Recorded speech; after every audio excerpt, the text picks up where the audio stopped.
All right, I am live and by myself. So this is probably a bad time to go live to stream because there is already other leftist streams happening. So looks like I'm going to be on my own for a bit. And we'll just see what happens. I know it's Tuesday. I don't randomly stream on Tuesday. Usually I do just Monday, or not Monday, but I do Friday, Sunday and Friday. But since I missed a couple days, I figured why not make up for it. So I'll just wait and see if anyone comes up in chat. So this is more of a random everyday stream. So yeah, so might do an AMA at so just probably wait until somebody shows up, or I'll just try to improvise. Probably mess with the settings. Make sure everything is perfect. It doesn't have to be perfect. But yeah, it was between this space and the Vanguard, so figured why not between modded.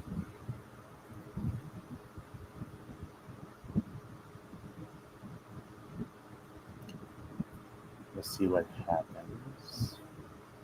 Because unlike a lot of streamers, it's very hard to get people to come into chat. So hopefully we get some chatters in. And then I can start talking, because at most point it's just me on my own at random. And make sure also that people can hear me, because I've been having trouble with. I'm probably going to turn the fan down. So let me do some adjustments.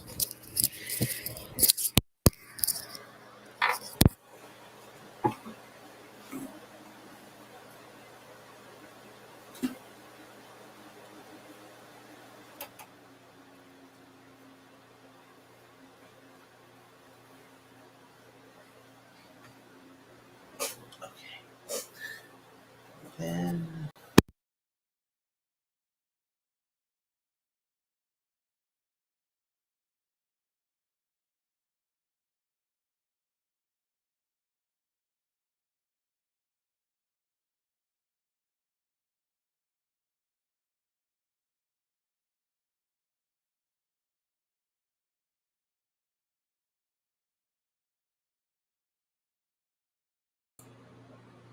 Let's try the AirPods.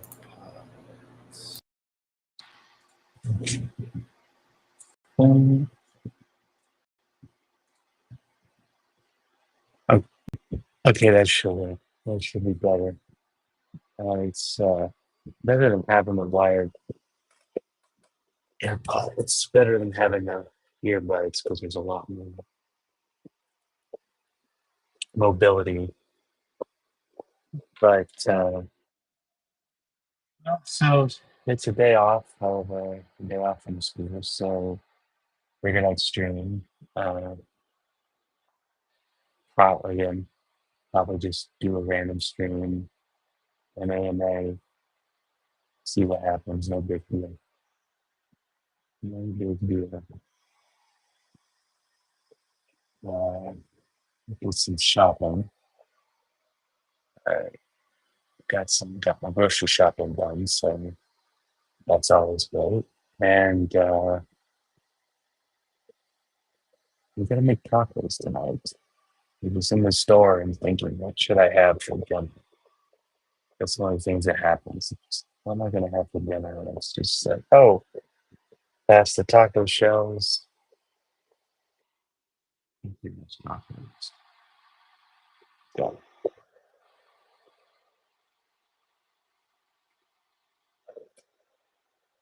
So that'll be fun. Other than that, day's been good. Hey, Mo. Yeah, just taking a break from modding. Well, I was in this space in Vanguard, so taking a break from both of them to do my own thing for the change. Maybe for today, since I didn't stream Sunday or Friday for that matter. I wasn't up to. I was busy. I'm trying to make up for this. How are you? How are you doing today?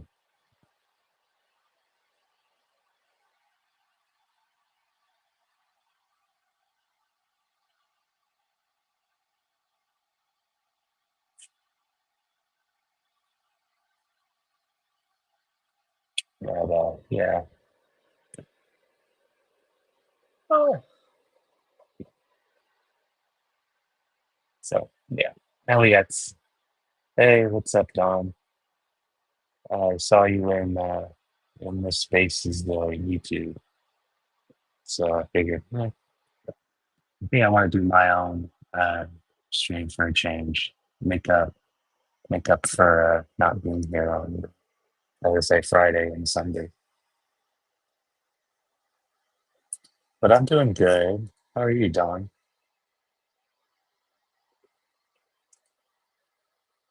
Oh, you're tired. You moved into a new apartment. Oh, nice. Yeah, I've been living in my apartment for about 6 years now. So yeah, 16. Yeah, that's 6 years, 6, 7 years. Oh, you're also, yeah. I'm on both YouTube and Twitch, Don. But you could watch either or. I think I've seen you on both, so it's fine. It's up to you which you prefer. Um, yeah, I'm I'm still deciphering the Plattner issue. I know there was some issue with like I was talking about that with Jake from What You Could Do. I was talking about that with him last night on Discord about, well, probably shouldn't have said that. Try to keep those conversations confidential. But in yeah, yeah, I mean,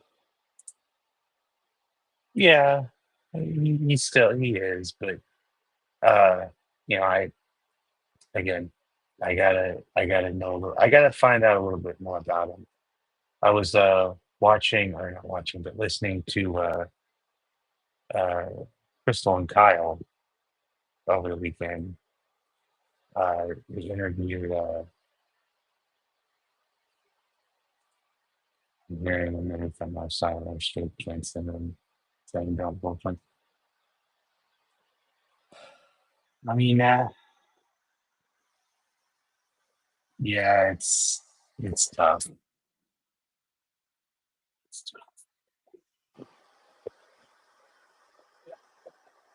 But I was listening to Krista and Kyle over the weekend. They had what's their name? Cat. Let me see if I can circulate. Um, I'm gonna butcher their last name, but they're on YouTube. They're running for Congress in Illinois.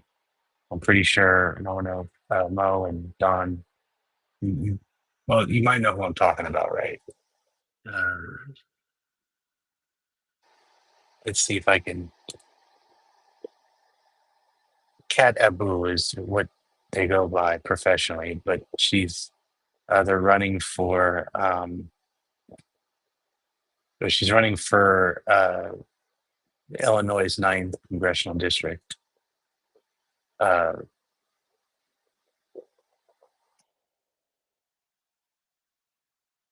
who's it? Gazarat?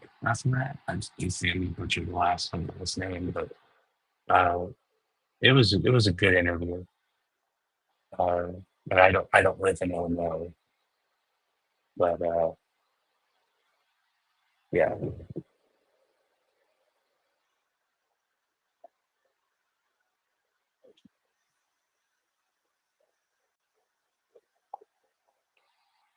but it was a good interview. So uh,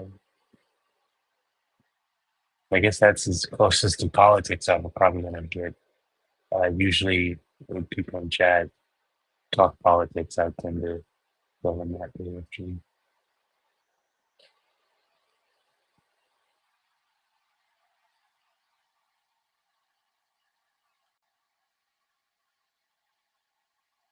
But at any rate, how's everyone doing? How is the fam, the leftist fam? Uh, Even Hassan is saying Plattner is a straight Nazi is Plattner. Here, that's a I don't know, Don. I know I I I need to catch up on what Hassan is doing. I've been sort of out of not real sort of I have been out of the Hassan. Um, I've heard about what happened with the whole issue with the dog, with his dog Tyler. Uh, I, whether or not I don't know if he uses a shot. I mean, I hope he doesn't use a shot collar on him.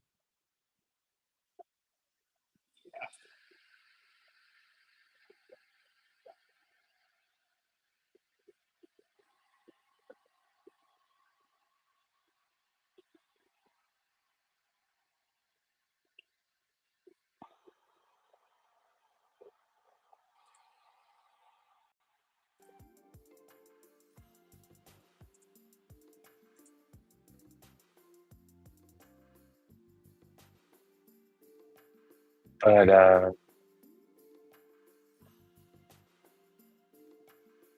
I don't mind this turning into an AMA if that's questions could be forwarded or forwarded to the process.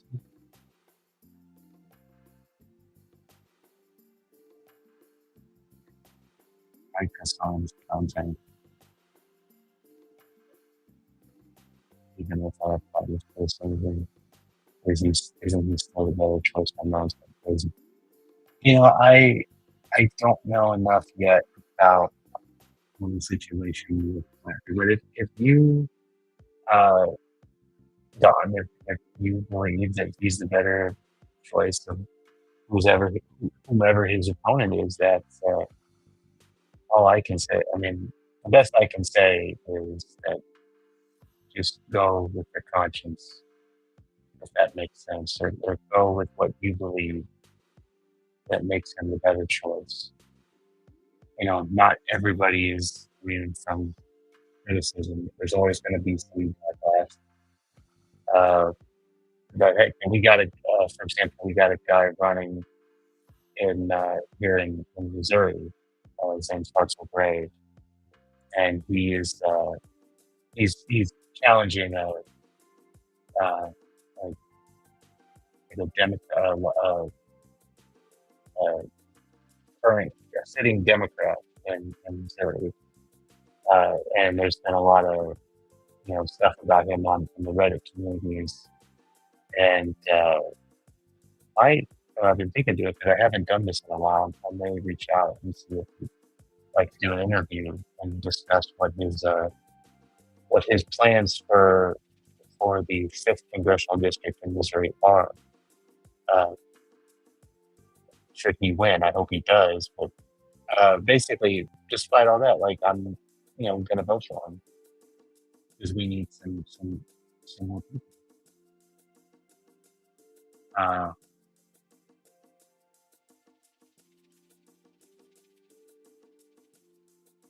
I don't think you're canceling God. I don't think. Like I said, there's a vote. Like I said, it's and I don't think you're producing harm by people. I don't think you're doing anything honestly with harm, depending on who you vote for. I think it's your vote. You do what you believe is the right thing. Like if you feel that Plattner is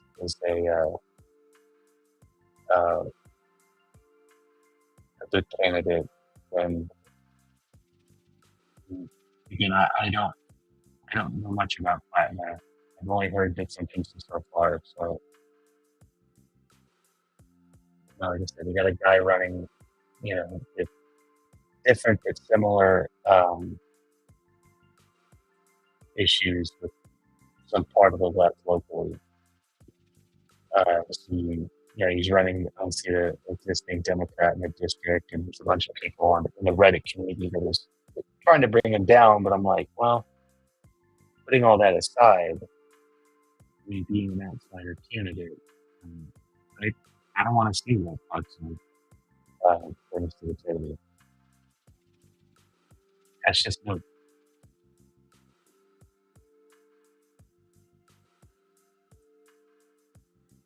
They're just waiting for the first person like this on. See what happens. Let me see what's his name? Graham Plattner. So now you got me curious.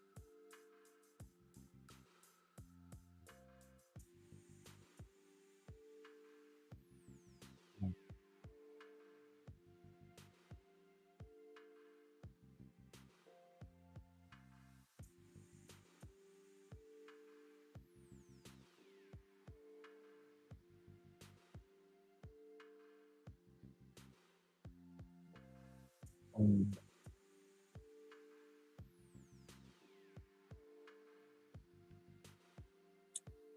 yeah, I can see where. I think if you just grow and you learn. I was actually looking what was going on, what the issues were with Plattner. I mean, yeah, he seems to have all the good, takes as far as I'm concerned. But yeah, the not knowing about the skull and bones tattoo. I mean, that's an issue. But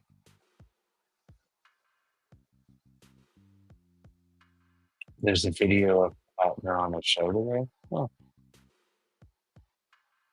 what show?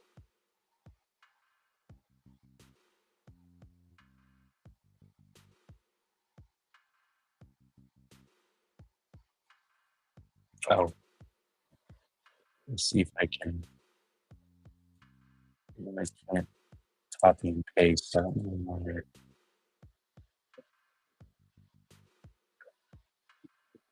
If I do this, hold on.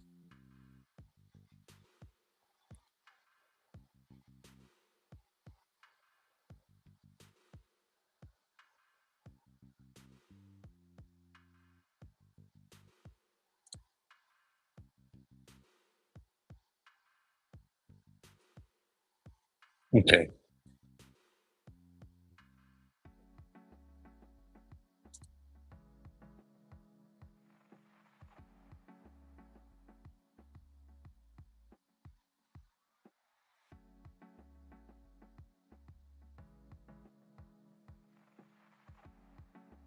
I thought that was the YouTube. Uh, what show is it, John? You know.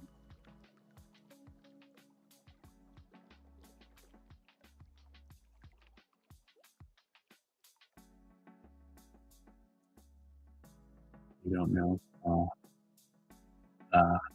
I thought the video you were showing was, or the YouTube link you sent was the episode.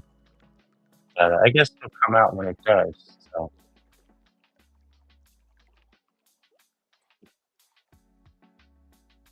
fingers crossed.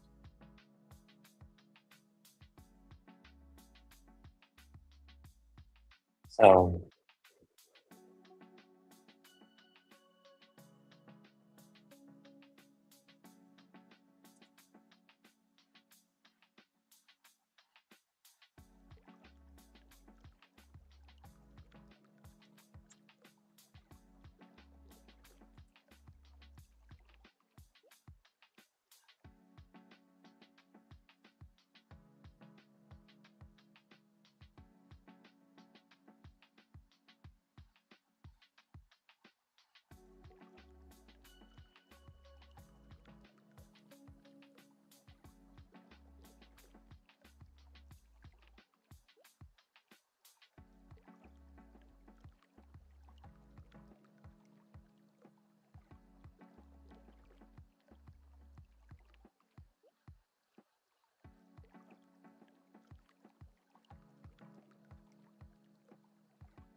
yeah, I'm actually glad that I didn't.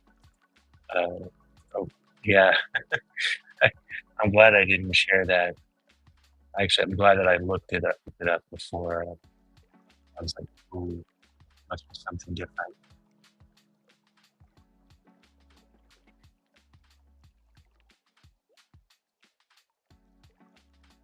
Hmm. I saw that Blakely wasn't streaming. I know they're out of town until actually today. So I guess I got a day off from streaming on Sunday, so I can hang out with one half of Silly and Billy in person. Just drove around Kansas. State not, not high. Using yeah,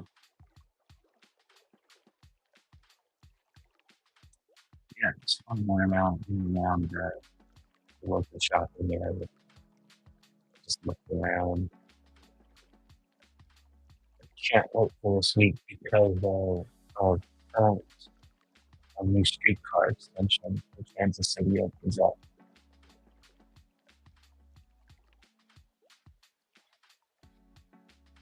Let's see.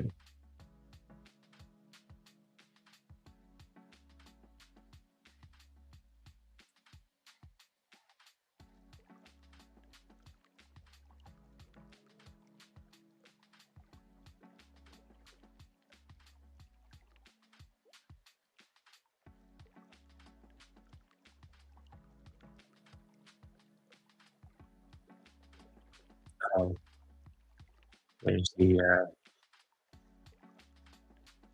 okay. Thanks, John. I'll put that aside for now. Talking about the streetcar extension.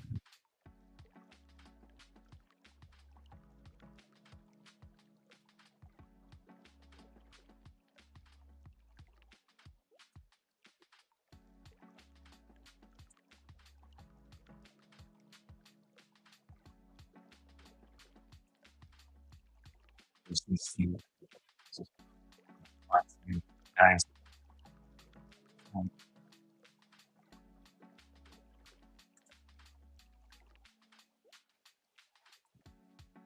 My guest today is a veteran oyster farmer and Maine Senate candidate, Graham Plattner. Graham, great to see you. Make sure audio and video is good. There. Yeah. Thank you very much, Tommy. Thanks for having me here. Thank you for doing the show, and thank you for bearing with 15 minutes of Amazon Web Service, Amazon-related tech problems at the jump here. It's been very fun. Thank you, Jeff Bezos. Okay. I want to cover a bunch of stuff with you, but first, I just wanted to ask you about this kind of flurry of news reports about Reddit posts you made between 2009 and 2021. There's an Axios headline this past week that described the week for you guys as Bernie back Maine Senate candidate melts down. So maybe by the end of the conversation, we can fact check that headline too, and you tell me if that's how you feel. Interesting. Axios, yeah. They summon it all up for you, primary in June. So the first Reddit post I wanted to ask you about is from 2013. So someone wrote on Reddit, "What is one question you've always wanted to ask someone of another race?" You responded, "Why don't black people tip? I work as a bartender, and it always amazes me how solid the stereotype is. Every now and again, a black patron will leave a 15 to 20% tip, but usually it is between 0 and 5%. There's got to be a reason behind it. What is it?" End of quote. How did you feel rereading that post? And what's your response to people who hear that and think that is like textbook racism and it's offensive? I mean, one, I was legitimately asking the question. I mean, that was the point of the thread, was to ask the question. Amusingly enough, I remember this time when I had first started bartending, and then I had a conversation with a friend of mine who was black, who was a bartender, who did a great job of walking me. Could we maybe just say people, a person of color, or people of color? I mean, I'm not trying to be super woke here, but I'm just saying. Through structural injustice and the fact of feelings of lack of agency. There were a whole bunch of reasons, and after that, I was like, oh yeah, that makes absolutely perfect sense. It was certainly not meant as a malicious thing. I was asking the question because that was kind of the point of the thread, actually. So you're saying that this is not something that you were shitposting about. This was not something that you felt, it wasn't meant to be a commentary. It was a question you were sincerely asking on a Reddit thread because you thought there might be some sort of like cultural explanation or something. Is that what you were saying? Yeah, I like there was I grew up in Maine. I had never bartended before. I was living in Washington, D.C. And I honestly, I reread a lot of the comments for obvious reasons. Many of them I'm like, oh God. That one I must say, I was legitimately curious. And it was not, certainly not meant in any malicious way. And I got an answer soon afterwards in reality from an actual person, but. Got it. Okay, so another one that's gotten a lot of attention is there were posts from 2013 where it seemed like you were playing down the challenges faced by members of the military who were trying to report sexual assault allegations.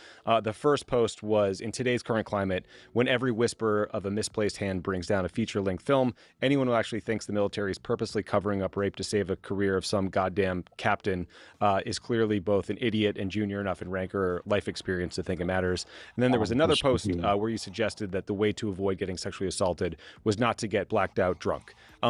Again, what do you say to someone who hears those comments and feels like it's minimizing a very serious problem, if not suggesting that the victims are the ones to blame for sexual assault? Yeah, they would be correct in that. I didn't know what I was talking about. I had, at this point, I had just gotten out of the infantry.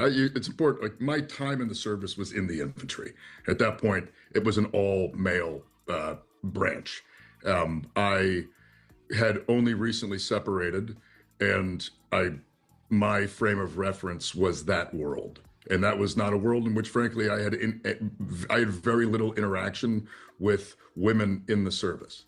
Very soon after, actually, this time frame, when I started going to college, I became very close friends with a number of female vets at George Washington, and all of them had a story.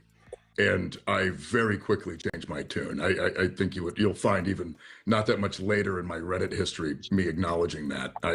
That was a moment in time in which I had not yet been exposed to things, and I had a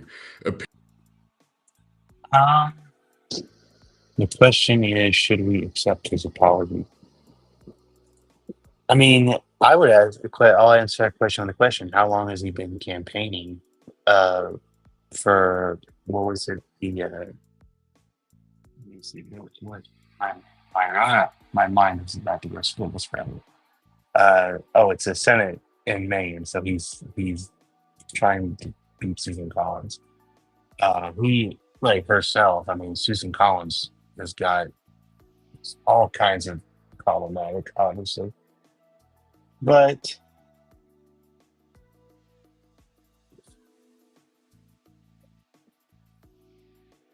Let's just keep watching, and then I'll answer that question. I feel like I need to get a Opinion, or I had more. thoughts that were colored by my experience in the service, but my experience in the service was frankly limited. And I mean, that's when I reread those, I see me not knowing what the hell I'm talking about. Yeah. And it, sort of beyond like the substantive concern with the comments you made, I think is a political one, right? Like, as you know better than anyone, Maine is a really important Senate race, and Democrats are worried that if you're the nominee, like Susan Collins or the many super. I guess I could say this: if he is sincere enough and explains himself fully, and saying, "Look, it was a different time," I definitely wouldn't have said. If he takes responsibility and is sincere, then yes, we should. But I feel like he should apologize to the groups that probably heard that and felt really offended, because nothing is sacred anymore. I mean, and this is one of the reasons why I think when you run for office, I mean, your past will come back to haunt you. And maybe we don't have to accept his apology to still vote for him. I mean, I guess so. I mean, it's kind of complicated. It's like, look, if he goes on the campaign trail and pledges his, that he's a real progressive or what have you, I probably need a little bit more coffee, because I'm not doing what these explanations are, aren't I? I'm just not doing so well with these responses now. Sorry. Yeah, they're very huge. I'm not doing so damn well with these responses. I probably just let the PACs that support Republicans will spend $50 million, $100 million on negative ads featuring a bunch of these Reddit posts. There's ones where you call yourself a communist. There's ones where you call police officers bastards. Why doesn't he just embrace the communist ideology? Because I feel like we should instead of bringing, like, if we're gonna like be open-minded in a sense where it's like we want a unified left community, why should we have to play down someone who says they're a commie or a communist? I mean, if Graham Plattner is a communist, I mean, if he still feels that way, I'm like, hey, welcome aboard, brother. One where you say that rural white Americans actually are racist and stupid. What do you say to that, and how do you combat that? Yeah, I mean, first, I mean, those were definitely, that was me trying to get a rise out of people on the internet. Those are not reflective of those weren't even reflective of my opinions back then. I would say that it is a little rich hearing about this right now, when just last week there was a pro Susan Collins ad run with Janet Mills in it, saying nice things about her. Like, it is and I also, quite frankly, think that as I go around the state of Maine and talk to people, which we've been doing, I mean, the past month has been me on the road, going all over the place. As I interact with people directly, as I hold town halls, as I get myself out there more, people are going to recognize that this is not at all the person that they've come to know and come to interact with in reality. So, I mean, look, they're going to call me a communist. They always call us communists. They're going to call us socialists. There's wacko lefties. They called Hillary Clinton a communist. I mean, like, in many ways, we're not getting away from it.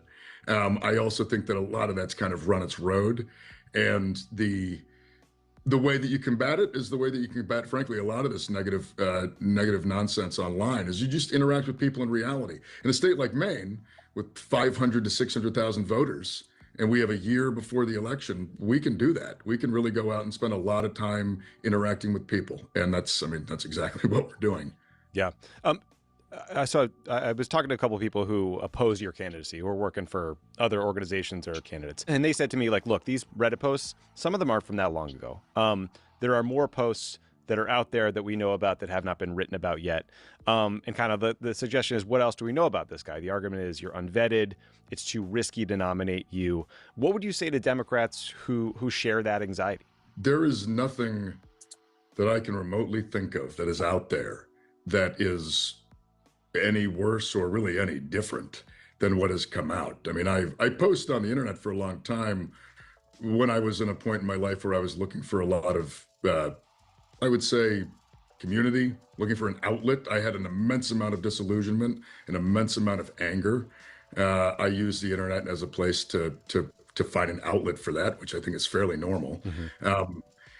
But there is, I mean, if that is their concern, then they can go find more stuff. But I mean, I've honestly racked my brain about what I've not lived a very, I mean, I haven't lived a boring life, but I haven't lived a very complicated one. I've never been close to money and power. I've never had the opportunity to like screw people over in an awful way. I mean, I was in the service. I certainly struggled afterwards, but even then, I mean, my struggles were my own. They didn't impact other people. They just impacted my life negatively. And the time that I was active on the internet was the exact same time that I was active on the internet. And that is that part of my life. It's no surprise to me that I was no longer active after 2021, because that's frankly when my life kind of began to get good. For those who are worried about me not being vetted, there is just nothing that besides like stupid internet comments, besides, I mean, honestly, like I've never robbed anybody. I've never beaten anybody. The only violence I've ever used is, frankly, violence that the United States government asked me to go conduct. There is very little. And I certainly was never close to money and power, which I think is also things are pretty simple when you live a simple life. Yeah, I really want to ask you about your time in the U.S. military, your thoughts on bigger picture things, but I did want to just sort of ask you about all the shitty stuff that's getting thrown your way, because I know it's been an intense week of sort of, it's clearly like some sort of opposition research switch was flipped, right? There's been a lot of incoming, and I've heard a couple more sort of strands of attacks. So for one, you made this video, it's about 5 minutes long. It's on Twitter and other platforms, explaining the Reddit posts and talking about how when you got out of the military, you had kind of like crude humor and crass language that was the hallmark of the infantry when you were in the Marine Corps. The NRSC interpreted those comments as you blaming your fellow servicemen for the Reddit posts. So that was sort of one strain of, I guess, attack on the attacks. Second, I've heard that there's a whisper campaign questioning whether you should be getting disability benefits for your bad back or your bad knee, because you also released a campaign video where you're swinging a kettlebell. And then, by the way, that's what the kettlebell is for. The bad back. I mean, I've done years and years of physical therapy, and maintaining a strong core is legitimately what keeps my herniated discs from putting me into crippling pain. Like it's amusing to me. It's not amusing. It's infuriating, actually, to have people like question my disability rating, question I mean, the reason that I'm doing well is because of the help I got. That's the point. That's the purpose of therapy, the purpose of support. Like to look at someone and say, oh my God, look, they're living a good life because after we provided them support and continue to give support for them to live that good life, they're living it, is absurd. Like what's the pitch here? We're supposed to like strip benefits from disabled veterans? That we're supposed to like look at people with multiple combat tours with banged up bodies and struggles from trauma? We're supposed to look at that and say that like you're not supposed to get help? I mean, this is something that actually deeply angers me. It took me a long time before I was okay with asking for help. Because coming out of the infantry when I did, and you can ask any infantryman that came out of the wars the time I did, this was not a thing that we did. There was a taboo around it. There was shame around it. There was this idea that if you did, you were going to no longer be able to get a job, that you'd be ostracized by society.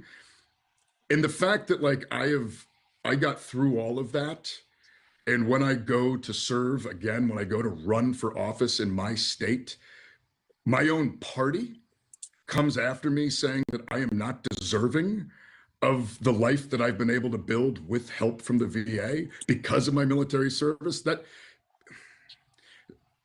gets me pretty pissed. Yeah. Gets me pretty heated. The suggestion seems to be you shouldn't get better, you know? That's right. Right. Or the idea is that by getting better, you're then how just better, and you're no longer in need of the things that got you better. That isn't how any of this works. It's not how physical therapy works. It's not how normal therapy works. It is all into for me to run and do this and put myself out here as essentially a very regular person. My wife and I do not live an extravagant life. We have not lived a life of power and wealth. We've lived a very simple one. And this to us feels like a way of giving back and doing something good for the state of Maine and for the world in some ways. And by doing that, I get attacked by Democrats about being a disabled veteran. That, like, what does that even send as a message to other guys who might be, or men and women who are disabled veterans who might want to get involved? This is brutal. Like getting your life ripped apart and having people go after your military service and go after your struggles afterwards as some like political football. It doesn't feel good. And I don't think anybody's going to look at that and be like, oh, I wish that would happen to me. Yeah. And I mean, if the goal here is to keep disabled veterans from running for office, then they should keep it up. But that seems like a pretty ridiculous goal at a time where the Democratic Party seems to be hemorrhaging demographics of all kinds. You'd think you'd want it to make it more inclusive, not the opposite. Yeah, I would argue too that, there's someone who's, I've never served in the military. I've worked in politics for a while now. I have noticed that I feel like veterans get held to a higher. Yeah. Don. Yeah, I would agree. The liberals, the Dem Party are going to really go after this guy come the Senate election, and like before the election starts.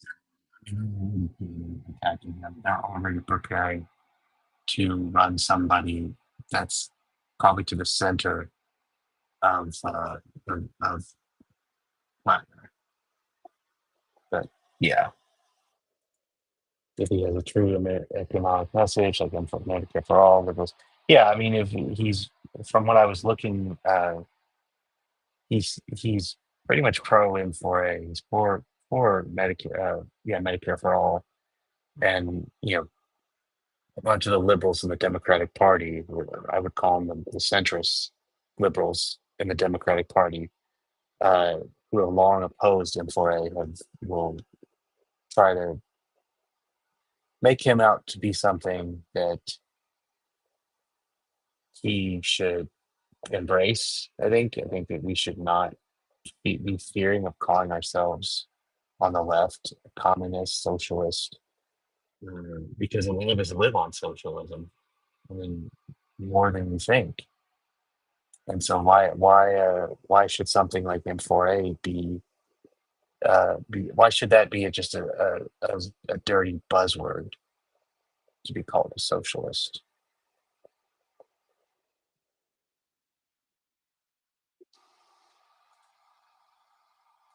Standard than almost anyone else when people are looking at their record, right? It's like, did John Kerry throw his medals or not? It's like, well, he served in Vietnam and got 2 Purple Hearts and, They were his medals to throw. Right.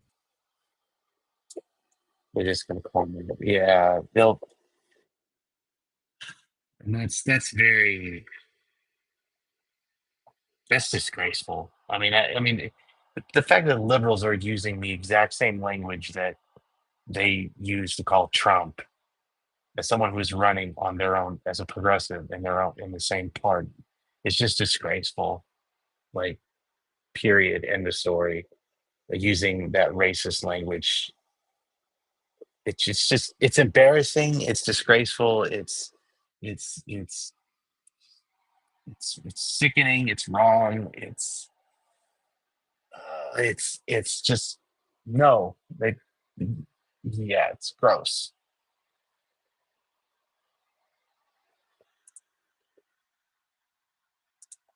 Yeah. Yeah. Tim Wall's similar thing. It's like, well, he was in for 20 years. Let's pick apart his record anyway. Thank you for addressing that, though. And then, finally, like this one is probably equally as offensive. But this other person I was talking to said, this person said you were being called a blue falcon on internet forums, which I'd never heard that term before. But I think the suggestion was maybe you were blaming your service or your PTSD for the Reddit comments rather than taking responsibility. And I just wondered what your thoughts were on that line of attack, because it's sort of similar. Of course not. That's not what I mean. That's literally not what I said. Yeah. I do think explaining the fact that I struggled with alienation, isolation, and the effects of PTSD after my military service, and that's why I was on the internet, frankly, getting in fights with people and shitposting. I'm not trying to blame anything else, but I do think it warrants explanation. And that it was a dark time in my life, man. Like I'm just gonna be straight up. I was not doing good for a couple of years there, and it took me a long time. Even after I moved back to Maine, even after I started settling, it took me a long time to really begin feeling settled again. And like I said, it's no surprise to me that I stopped really using the internet around 2021, because that's when I settled in. I got back from Afghanistan. My last trip was in 2018. So I get back from Afghanistan summer 2018 for my last time over, fully disillusioned, fully convinced that the whole thing was utterly pointless. And that got me really, really cynical for a number of years. And it took about a year and a half, 2 years for me to settle back into, frankly, society. And I'm lucky. I'm immensely lucky that I come from a small town, that I moved back to a small town, that I'm very connected with my neighbors, my community, and my family. I got to meet my wife. I mean, like life got good. Is that what pulled you out of that sort of place of despair? But also, I mean, like there was a time there where I was really down on this whole project. I was really down on because I saw everything as a complete waste. Like I got very nihilistic. I got very critical. And then you settle in and you reconnect with human beings in the real world, not on the internet, but in the actual world. And you build a community and you find yourself connected with folks. And that entirely rebuilt my faith. It rebuilt my faith in America. It rebuilt my faith in our ability to be what we say we want to be. It rebuilt my faith in people. And I got that because I got to move back to the place that I was from, and because I got the support that I got from the VA to put me in, frankly, a much better place, both materially and mentally. And I got support and help. That's what got me through it. And that's what allowed me to reconnect. And that's what gives me, frankly, the immense amount of hope that I have to undertake this project. I'm not doing this from a place of cynicism or a place of ego. I'm doing this because I honestly think we need to do something different. We need to try a different kind of politics. What we are doing right now is clearly not working. There is so much resentment. There's so much hate. And coming from a tiny town where a lot of my neighbors and I do not agree on politics, and yet we're all friends. We all know each other. Everybody still supports each other. For me, I see in that the way forward, and that colors my politics and it colors how I'm running. And to have people look at this whole experience that I've gone through in my life and want to throw it in my face, and to know that it's coming from the same political establishment that frankly made me go fight in these wars in the first place is doubly infuriating. Yeah. It's you made me go, I volunteered to go do this stuff. You sent us off. You took advantage of us. You took advantage of our patriotism. You took advantage of our willingness to sacrifice ourselves, of our willingness to take part in this stuff. And we come back and struggle. And then and for years struggle without help. And then finally. So I'm going to, I think I'm going to watch this. I know we said we were going to watch this together and learn something, Don, but was thinking it's not. I just watched the rest. Finally get help, finally rebuild a good life, finally find like a place of real community and depth and a connection to this world, and then to have that exact same apparatus take that whole experience and try to weaponize it. It's disgusting, man. It actually legitimately infuriates me. I can understand it. Obviously, like, people's votes and quotes and life experience is going to be part of a political campaign, but Right. the Oppo research world gets pretty fucking disgusting at points, and I Yeah. think you're kind of hinting at that. Speaking of which, in kind of a non-traditional campaign move, your team actually shared some opposition research on you with me. It's a video from, I believe, a decade. I was Don. I was just thinking, if you want to do this, do you want to come on the stream and we could watch the rest of this together?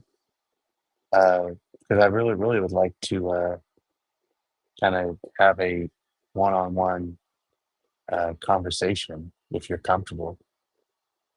I could just send you a link. Uh, yeah, there's like an invite guest.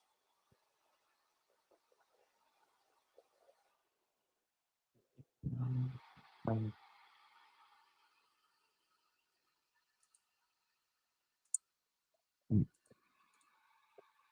Plus, it's been a while since I've actually had anyone on as a guest.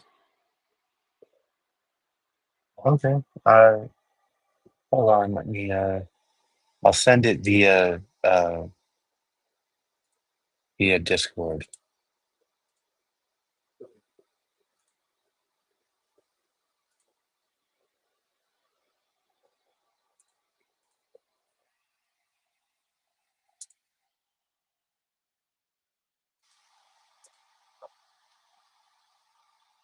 Okay.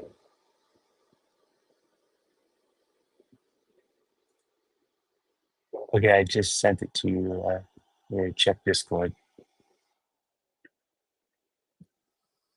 I just feel like if I sit here by myself and watch it in chat, I'm not going to make sense. And I know I have a lot of time. I have a hard time at most in keeping you. This is all new stuff, so I'm not. I need to be more informed.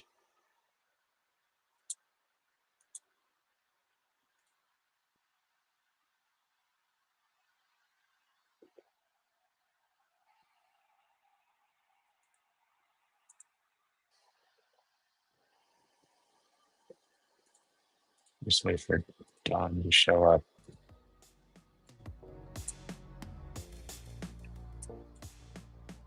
Oh,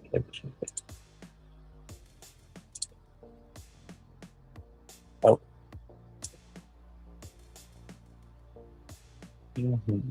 Let's see. It should just pop up. Hello. Hey. Oh. Hey. Hey, Don. Oh. You should just there you are. For some reason, it's not. Hello? Hey, can you hear me?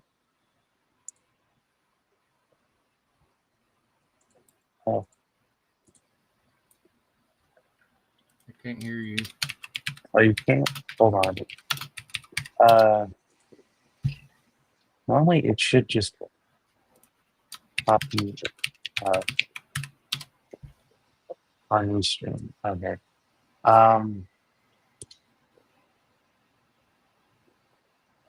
Let's see.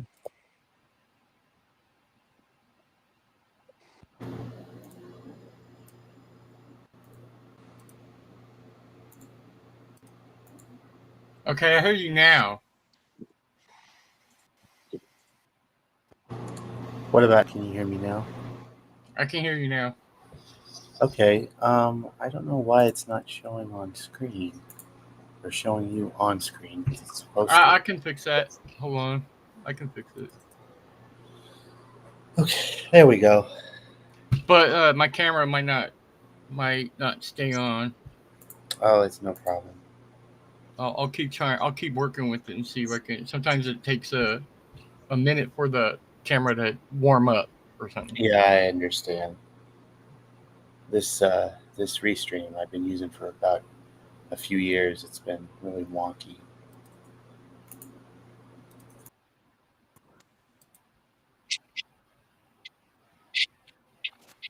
Yeah, I don't know.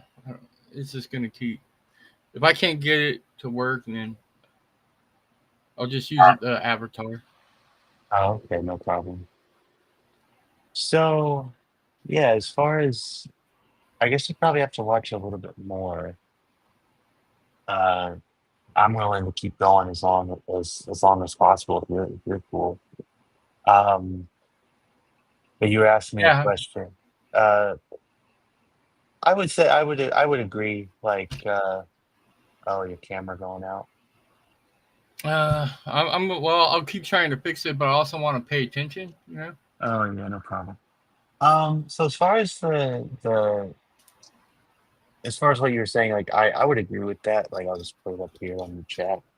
Like yeah, I would say vote for him. Like I would just be like, okay, you see, he seems to have pretty much a pretty good progressive platform for the state of Maine. So that's a thumbs up. And as far as you know,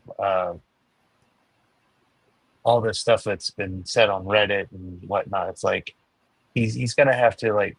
I mean, I would say if people criticize him, they have to kind of go and have to take it constructively, you know, because then he'll learn from it. If that makes sense, and it makes him a better person. But I don't know too much about Plattner. I'm just noticing that, like in Blakely's Discord, I was reading a conversation about they're criticizing him. I was like, yeah, it's blatant. He's a blatant Nazi. You do this and that and that. Okay, but after reading all that discussion, the only question that popped up in my mind, okay, what are you saying? Are you going to vote for him or not? You know, are you saying don't vote for him? Is that the final conclusion? That's why I was trying to ask that question in the thread, but they were kind of ignoring my question. They were talking with each other. Yeah. Oh, I googled it and it says no, you can't watch your hometown games on League Pass. Well, then that's a problem. We're gonna have to call Uncle Dan. All right.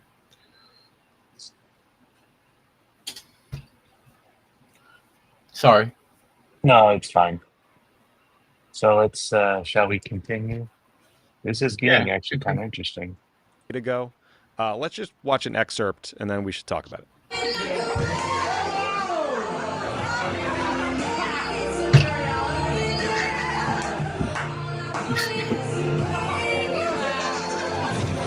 Hey, I've been that drunk. I've been that drunk.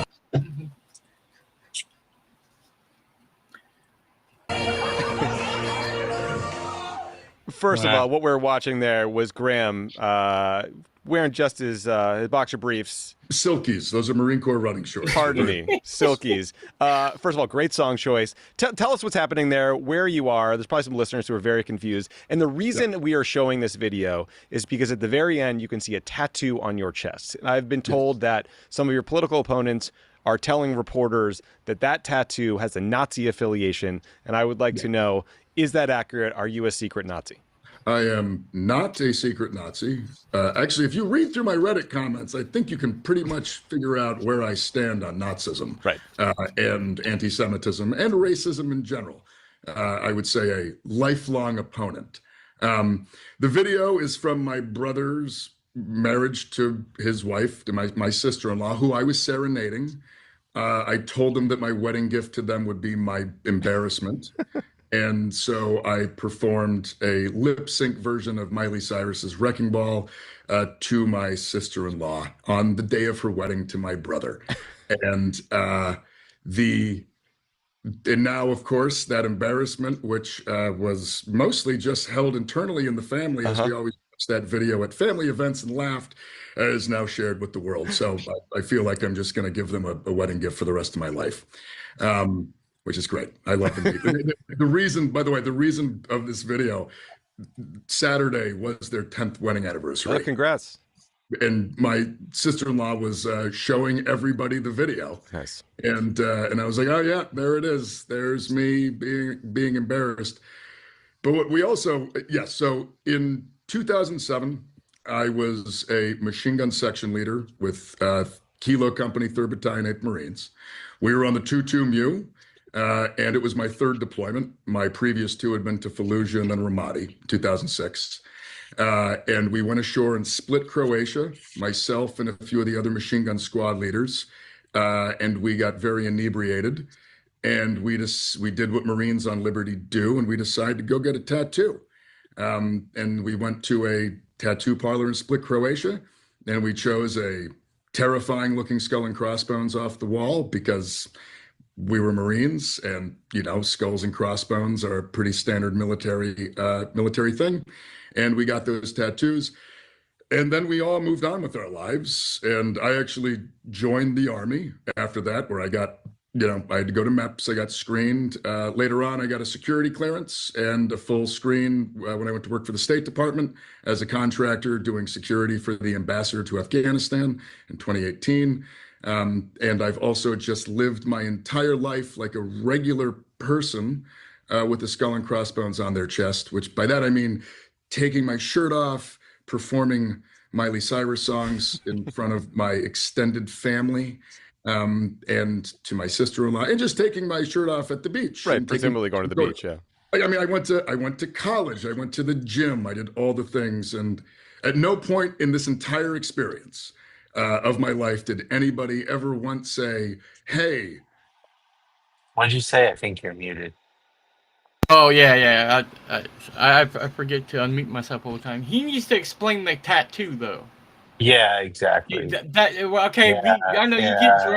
you get drunk. You take your shirt off. You got to explain the tattoo. I don't know nothing about this tattoo, but I did see Hassan watching the same video, and he's saying, "Dude, that tattoo is a blatant sign of Nazism." That how can you not know? But it's like, well, I don't recognize it. I don't know what it is. Maybe he didn't know what I don't know. He needs to explain it further. Yeah, for sure. You're a Nazi. It never came up until we got wind that in the opposition research, somebody was shopping the idea that I was a secret Nazi with a. See, this is why you have to be careful when you decide to run for office when you're an outsider, because then all this awful research will come out and just get you.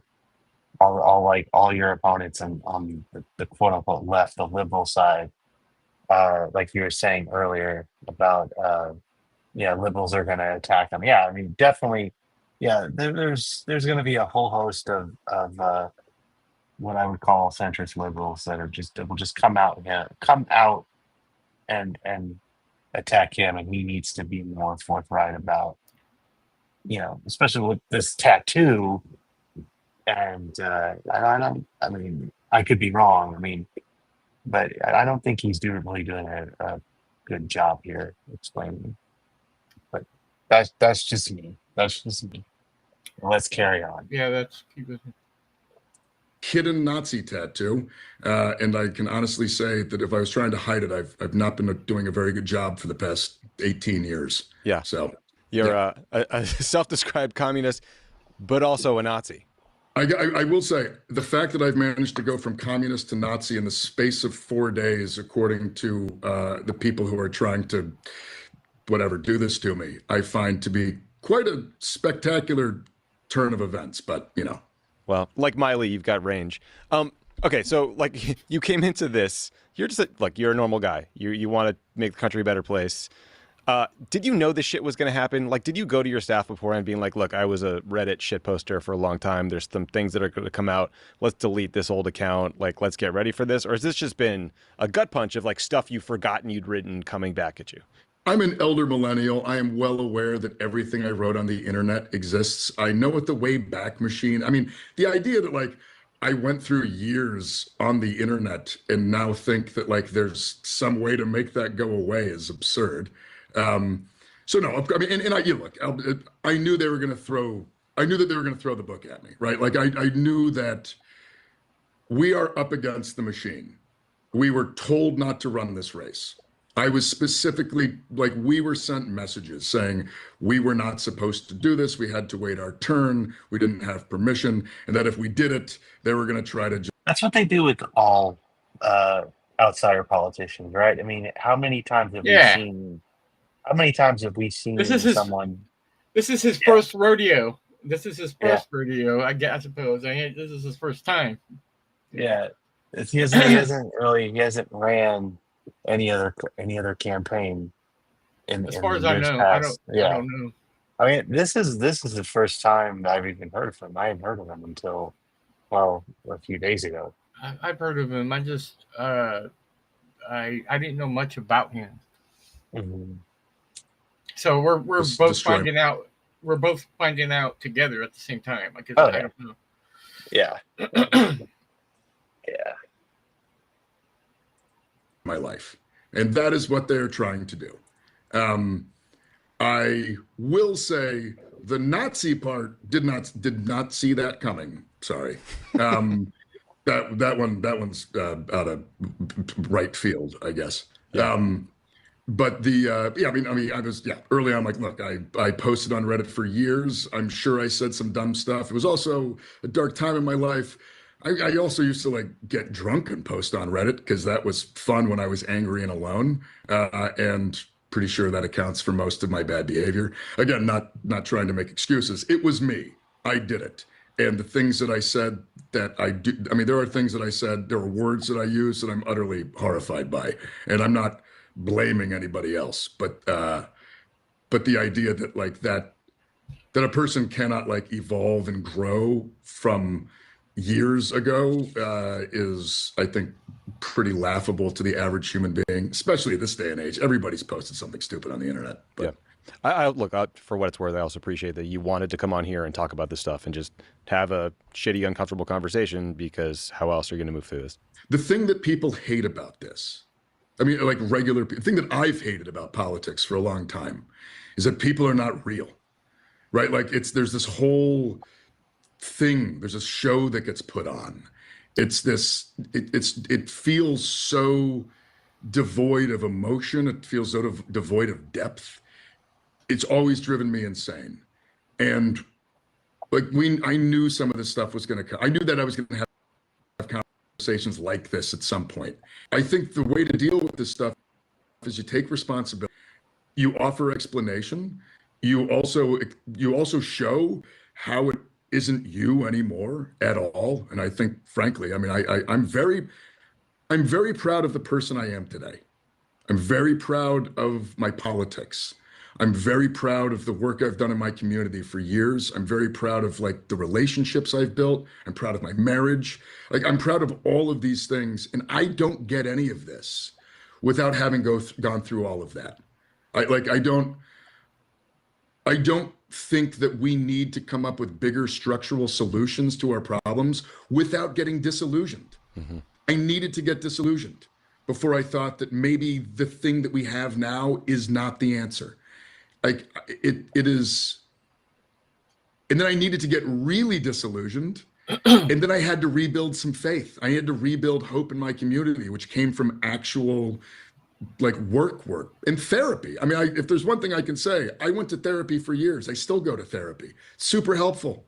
It's great. More people should do it. Makes you a better person. Makes you all around happier, gives you a lot more tools to engage with thoughts and feelings that you otherwise don't have tools for. So it's I'm not embarrassed by any of this stuff. I'm embarrassed by things that I said, but I'm not embarrassed by my life. And I'm more than happy to talk about it openly. Yeah, I appreciate that. Last question on internet comments. You never posted on the website Nude Africa, right? I did not. Okay. I avoided that one, thank God. Yep. In fact, but oh boy, I remember that story. Mr. Mark Robinson, we miss you. Okay. Tiny Soldier, I think, something like that. Wow, you have a good memory. So you enlisted in the Marine Corps. You deployed to Iraq in 2005. You got back. Yep. You later enlisted in the Army, and then you did this additional tour of duty in Afghanistan. Can you just can you tell us about what were those? Yeah, what's up? No, I was just wondering. they're starting to transition to another thing now, but he still has not explained the tattoo, what he got it and where he got it. All I know is that I was watching his son, and son said that tattoo is so blatant, you can't. This is what it means, and he can't hide it, right? Right. And after all this time, if he feels this way now, how come he hasn't covered up the tattoo? Right. That's a good question, and all this stuff, and before we listen to the rest of it, I just want to say that I feel that this is going to be a point of contention on the left. There's going to be many of us that are going to say, no, you don't vote for a white nationalist, and then there's going to be the liberals on the other side, and they're going to attack him for different reasons. But it's just, no matter which direction you look at it, it's going to be fucked. Oh yeah. You know what I mean? Yeah. And because I'm reading Blakely's Discord right now, and Emily. Yes. Yeah. This is what she keeps posting, that he's a white nationalist. He's a white nationalist. He's this. He's this. He's Fetterman 2.0. That's what she's saying. All this stuff, but I still have one question. Would you vote for him over Susan Collins? Yeah. That's the question that remains. Yeah, I would say I agree. He hasn't really explained much about it. I think he's really flubbed the tattoo question. As far as I can see, yeah. I mean, and is this the only time has he been on any other shows other than this one? Because I don't really watch Pod Save or listen to I'm very rare do I listen to those. So this is is that what this new is? to me. This is Pod Save, huh? Yeah, Okay. Pod Save America. I don't recognize. Yeah, these are Obama's. Yeah, these are Obama's guys. Yeah, this. They're not they're not asking hard hitting questions. No, they could have been a little bit more straightforward, especially with the tattoo thing. It's like he's also not the first person to have a, for what it's worth, like a Nazi tattoo.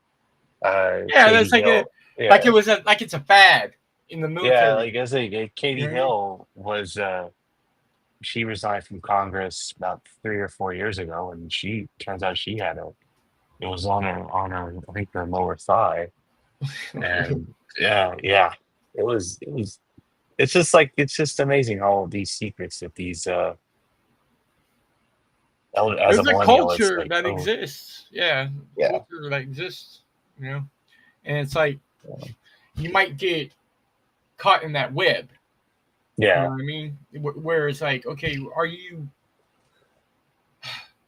I mean, if you recognize that you're not a white nationalist or a Nazi, then cover up the damn tattoo. Get rid of it. Right. Exactly. You know Yeah. Just get spend a good amount of money to have it removed. That's simple. Shoot. All right. Let's continue on. Those deployments like for you? What did they teach you about yourself and about the United States? Like, take us through that journey. Yeah, I joined up in 2004. I was 19, and I joined the infantry. I wanted to fight. I wanted to be a soldier since the day. As long as I can remember, I wanted to be a soldier. I joined the Marine Corps because the Marine Corps had the reputation as being the Marine Corps. I mean, if you want to fight, you join the infantry, and you join the that's Marine Corps combat infantry. That's where the action is. And I did not get this. I wonder, I'm just curious, did this make him, I mean, a lot of veterans, become anti-war from, No, go ahead. I was just gonna, I'm just gonna type one thing. I hate threading in Discord. You know what I mean? But I'm just gonna leave that one question there. I'm just gonna say, would you vote for Plattner over Collins? That's my only question. Right. So he's obviously a veteran. Do you think that they become, because a lot of veterans become anti-war who run for progressive politics? There's a good few of them, too much to be named. So I wonder if he's one of them, Plattner. Like his experience in Iraq and Afghanistan, made him an anti-war type of person. Okay, I didn't. If that makes sense. I don't. It could be. I mean, if that's what he says, I don't know. I don't know how he feels. He might have PTSD. PTSD. Yeah. Yeah, depression, anxiety, all the stuff that happens with the vets that come home. That's the point. I joined in February of 04, and I was on my first deployment in January of 05, outside of Fallujah. We operated from Abu Ghraib prison. We just used it as a patrol base. I wasn't involved. This was after. Abu Ghraib prison area, Nasr wa Salam, Al Karma, pretty much the area to the east of Fallujah proper. We were there for 7 to 8 months, came back, was home for 5 months, and we redeployed to Ramadi in, I believe it was February of 2006, February or March. And then I spent 8 months in Ramadi, and that was the most intense of my deployments, hands down. Ramadi 2006 was wildly violent, notoriously horrifying time there, right? Yeah, and I was a Kilo company, the company I was with. We were tasked with the defense of the government center, which was the capital building of Al Anbar province. So essentially, anybody that had a grievance with the occupation came on down to the Gov Center and expressed your unhappiness, generally with RPGs or mortar rounds or direct fire. So it was an intense deployment. It was very violent. It was an immensely violent city at the time. Al-Qaeda in Iraq had really consolidated itself within the city at that point. So there was just an immense amount of violence against us, immense amount of violence that we were committing. The civilians in the city suffered immensely from, frankly, just being in the middle of all of it. It was hard. It was a very, very hard deployment. I don't think you'll find anybody who fought in Ramadi in 2006 who will say otherwise. Got back from that deployment. At this point, I was a corporal. I'd served as the machine gun section leader, and I had the opportunity to either get out of the Marine Corps or extend for a few months and redeploy with my unit. And so myself, and frankly, a bunch of the guys with 2 deployments under their belts who are all in leadership roles at this point, we pretty much all extended so we could stick around for that next deployment, which we thought was going to Afghanistan. And then it wound up being the 2-2 Mu, which meant that we primarily bounced around the Mediterranean and the Indian Ocean, did some anti-piracy operations off Somalia, went ashore in Kuwait, did some training in support of, and some stuff in support of OIF. Mostly, though, it was going to Liberty ports, which means you pull into a port, and Marines and sailors get to go ashore and have an evening ashore and get to drink and party, which is fun when you are 22, 23 years old, and at that point suffering from an immense amount of trauma. Yeah, I have to remind myself. I was looking him up on Wikipedia. I have to remind myself that he's 40. So yeah, he is an elder. Yeah. Yeah, and well, and I was thinking another thing that our side is going to criticize him of, and I've seen it already, is that he's a baby killer. Because what he's describing right there is what he was doing in Ramadi, and you know what I mean. He probably killed some people. You know what I mean? Yeah. That's the thing that you go back to even Vietnam veterans, like after the fact, they admit that they were truth and reconciliation. Yeah. If he can prove that he's and his sentiment is actually changed, if I lived in me, I would vote for him over Susan Collins. I mean, that's just me, and that's after assessing everything. You know what I mean? Yeah. Yeah, and this is also typical of party politics. Yep. I mean, we see it more on the Democratic side more than the Republican side. I mean, I Yeah. could be wrong on there, but it's like every time every time somebody new comes in, uh, there's always this need to dig into their background and do, like I say, the oppo research. Social media, Twitter, you know, Yeah. it's a cesspool now, and it's like Yeah. it's like He should have known. He should have been more yeah, prepared. So that's bad. So that's bad on his part. I mean, yeah. Like you that's should his have shit.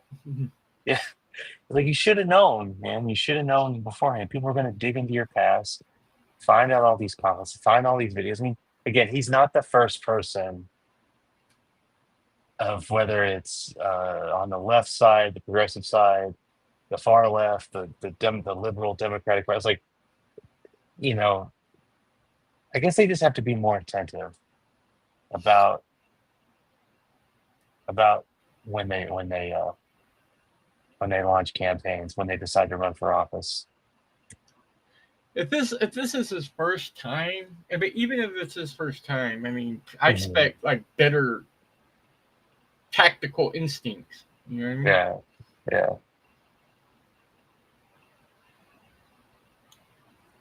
All right. And actually, how far we got? We're like 32 Eh, minutes into the 13 show. minutes. Yeah, Okay. Well, go ahead. Go I guess ahead. we should just There finish was a it. lot of heavy Maybe. drinking back then. Hey, you I mean, can the change infantry the is speed. Can you is change all the speed? Oh yeah, Change the speed. yeah. I definitely forgot about that. I could do that. Let's see. We put it at 115. was always Uh-huh. historically a heavy drinking place, but going ashore and partying pretty hard, getting tattoos, that was kind of the bulk of it. Got home from that deployment, got out of the Marine Corps. I'd been accepted to college, George Washington University in DC, started the GW, promptly realized that I was I conveniently forgot you could change the speed on YouTube to make it go quicker. I don't know why I do. Every time I use a YouTube video or watch something, I'm like, why is it so slow? Like, oh yeah, right. I could change the speed to make it go faster. Maybe Yeah. people wouldn't drop out as much because it's going on forever. was, not like I was not ready for that. It was 2008. The war was still on. Buddies were still deploying. I really felt like I was kind of not pulling my weight. So I wound up going to reenlist in the Marine Corps. But I have sleeve tattoos, forearm tattoos, and the Marine Corps changed the rules. 2007, they changed What? the MAR admin. Yeah, so no more sleeve tattoos, even though I got them all in, they're literally Marine Corps tattoos. I mean, an Eagle Globe and Anchor is it's 0331, my MOS. What a stupid fucking rule. Okay. Well, if any Marines are watching this who were in around the time I was in, they're all nodding along because they know how stupid it's like. It drove everybody insane.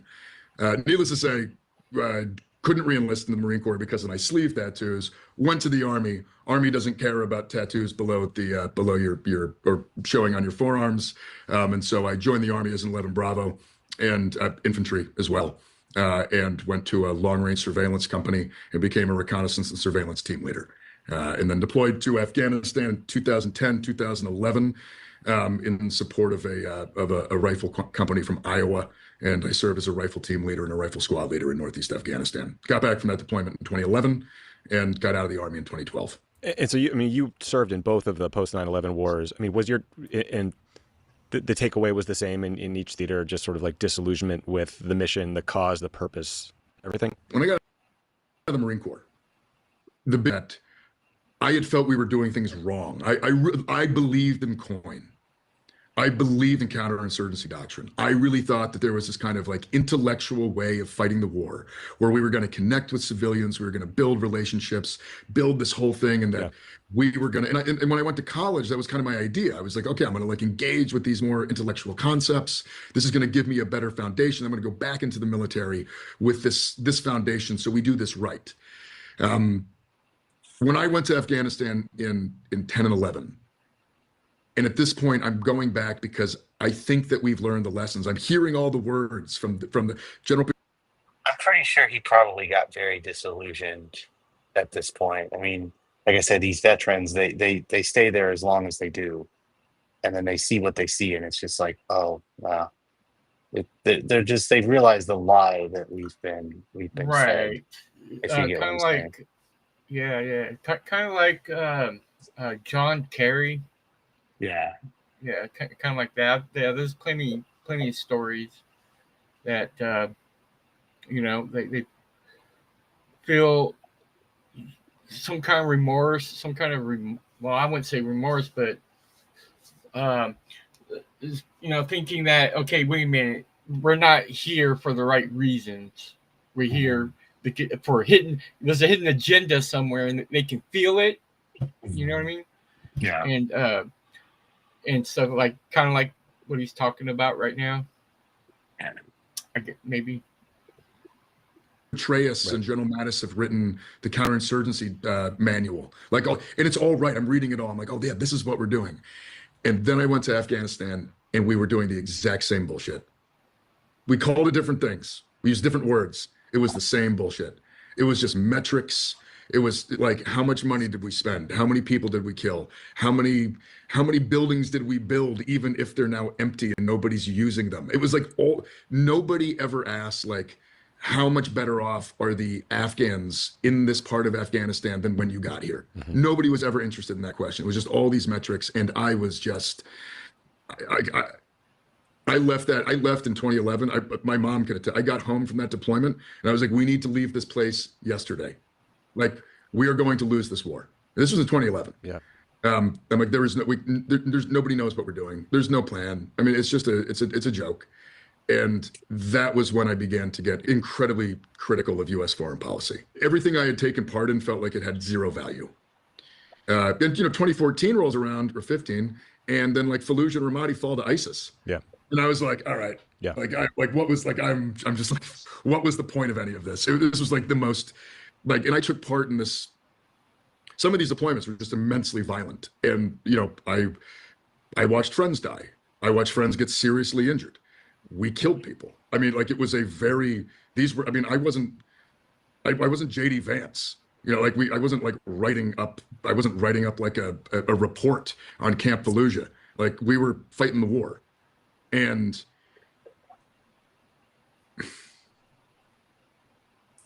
I still struggle with this because I still have an immense amount of pride in my military service. Yeah. And I'm still and in many ways, it was like one of the things I was best at. And I'm very proud of that. At the same time, I don't know what happened in Ramadi in 2006 that made life better for the people of Sullivan, Maine. And I don't think anybody's ever going to be able to convince me that there was anything. Yeah.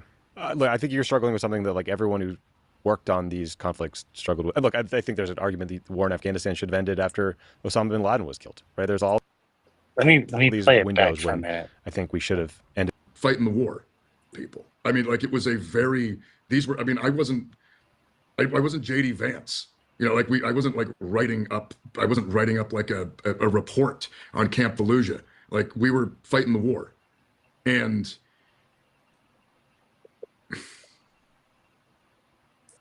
I still struggle with this because I still have an immense amount of pride in my military service. Yeah. And I'm still and in many ways, it was like one of the things I was best at. And I'm very proud of that. At the same time, I don't know what happened in Ramadi in 2006 that made life better for the people of Sullivan, Maine. And I don't think anybody's ever going to be able to convince me that there was anything. Yeah. Look, I think you're struggling. You could tell right there he became very, very disillusioned by the tail end of his military service. I think he really did.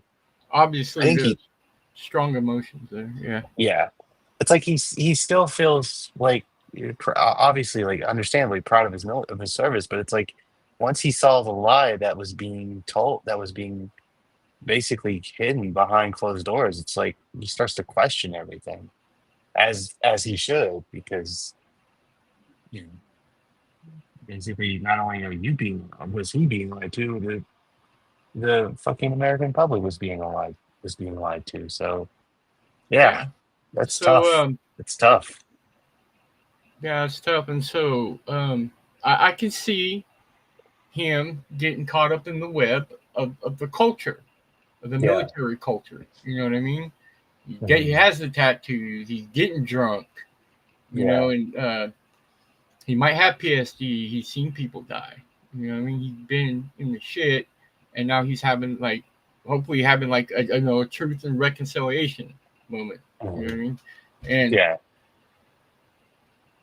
all I'm saying is that when it comes down to it, like I said already, I would vote for him over Collins. But I'm just saying I can already see the discussion being that he's a white nationalist and all this stuff, and he's going to be condemned by a lot on the left. You know what I mean? He's going to be condemned a lot on the left. Right. Yeah. But that question, and that question is going to remain for me. I mean, I think he's showing an apologetic side. You know what I mean? To me, that's the vibe I get from it. So if I lived in Maine, I would vote for him.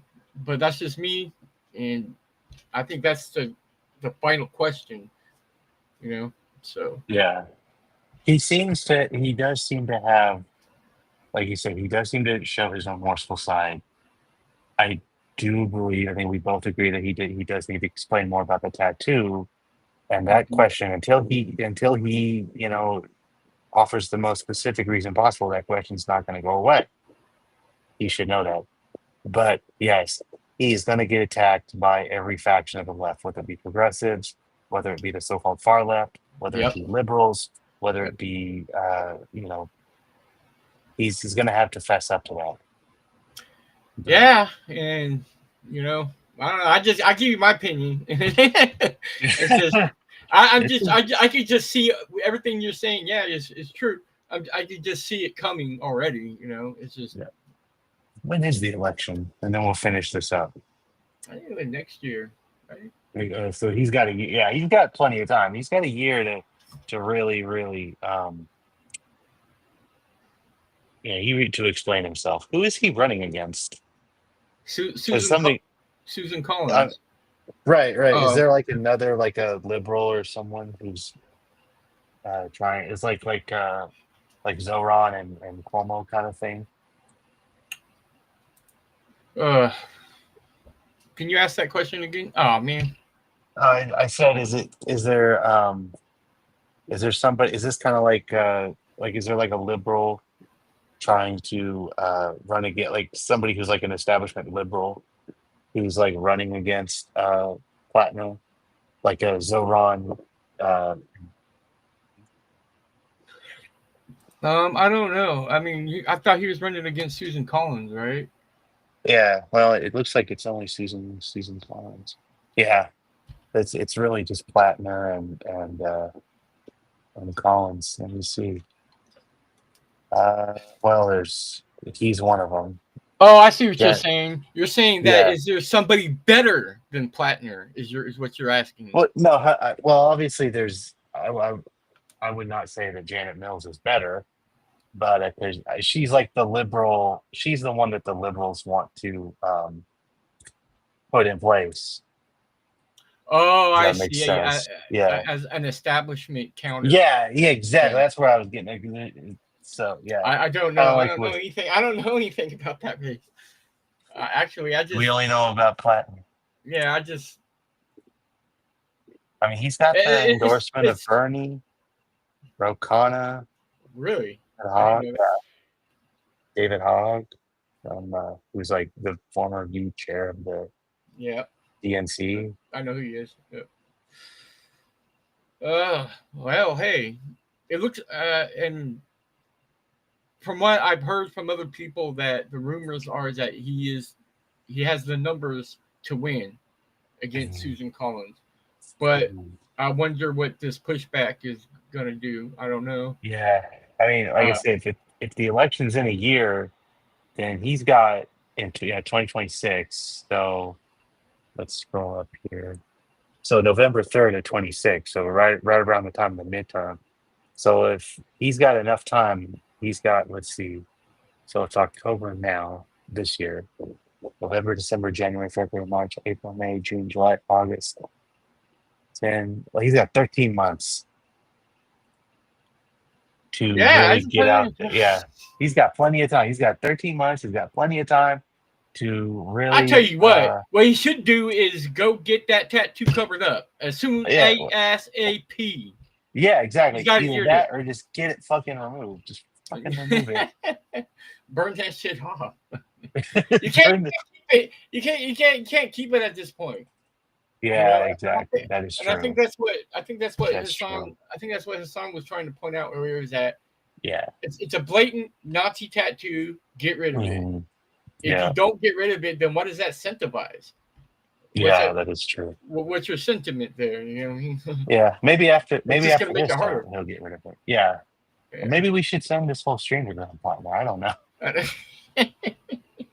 We'll just tell her, somebody clip it. Be like, hey, get rid of that dang thing.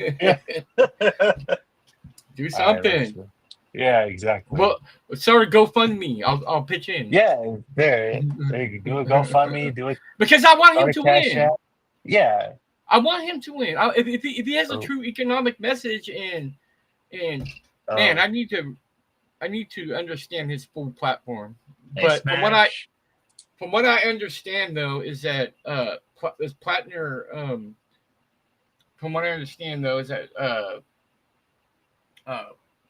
Plattner. Oh, dude, I lost my train of thought. Crap. Plattner. I'm just saying is that Plattner has all these endorsements already, and that's going to help him a long way. He could lose some support if he doesn't straighten up. Yeah, exactly. You know? And if he doesn't get that tattoo removed, if he doesn't get that shit removed by next year, really, by the end of this year or beginning of next year, he's going to have a lot of problems. Let's continue. All right. So how much of the video is left? There is 37 minutes left, so we're. That's a lot. Yeah. Well, go ahead and continue. Maybe turn up the speed. Maybe turn up the speed a little bit. Yeah, a little bit more. Yeah. How about I'll put it at 120. 120. 120, yeah. Everyone who worked on these conflicts struggled with. Look, I think there's an argument the war in Afghanistan should have ended after Osama bin Laden was killed, right? There's all these windows when I think we should have ended that war. I think everyone who talks about these wars struggles with what you're struggling with now, which is like, how do you honor the service and sacrifice and patriotism of the people who went overseas and fought and did something incredibly brave and noble with the end results, which are apparent to all of us, which is, the Taliban currently running Afghanistan and, ISIS coming back in Iraq and all the challenges that we don't need to relitigate, but, Well, I will just say this too. I went back in 2018. Yeah, I wanted to ask you about that because you went back. So you get out of the army, you go to school for a while in DC, you go back to Afghanistan to work as a security contractor for the State Department in Kabul.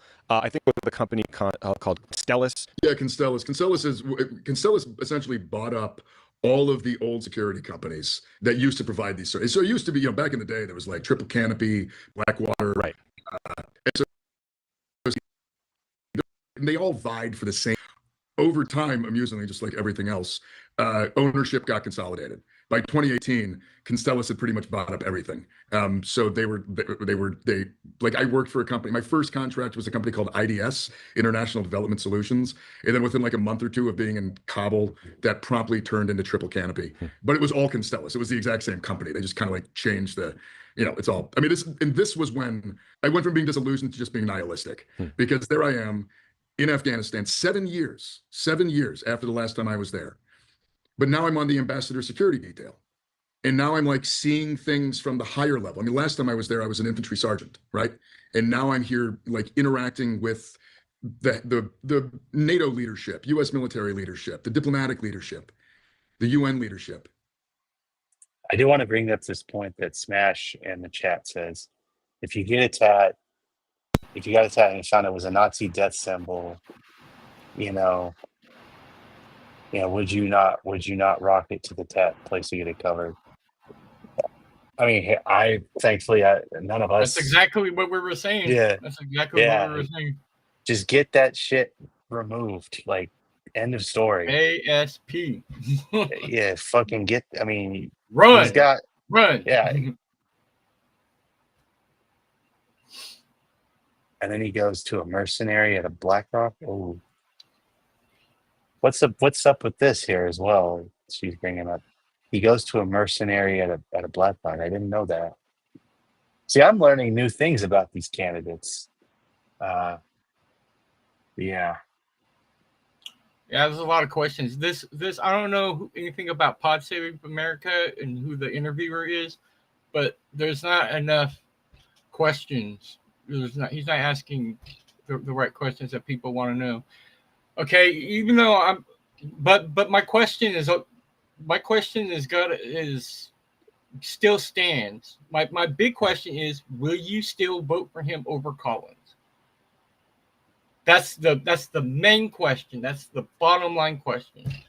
For the people in Maine, yeah. For the people in Maine, in Maine. None of us live in Maine, so we can't vote for him. No, I know, but I'm just saying if I did,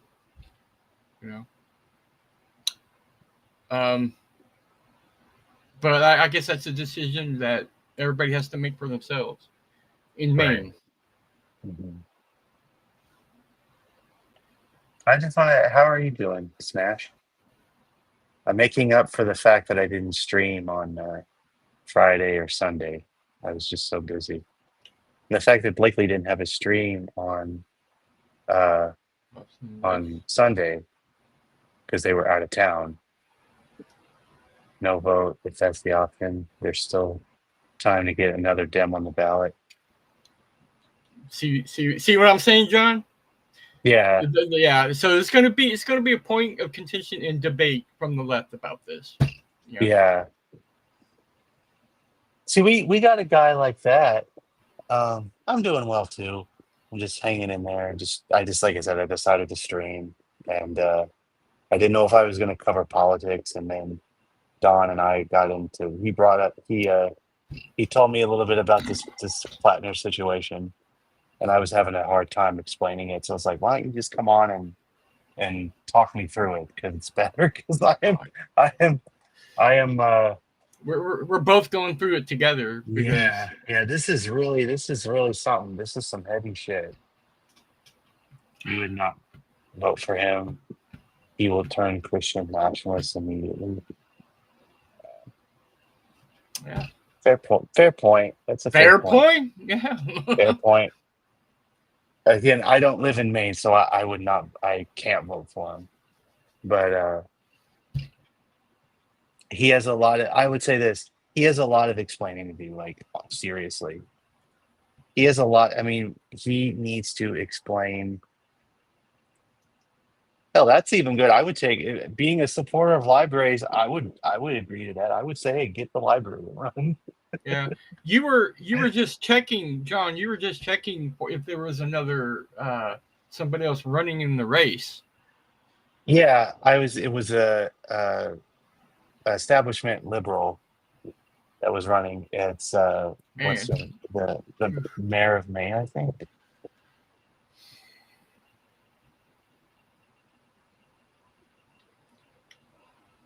Well, I don't know.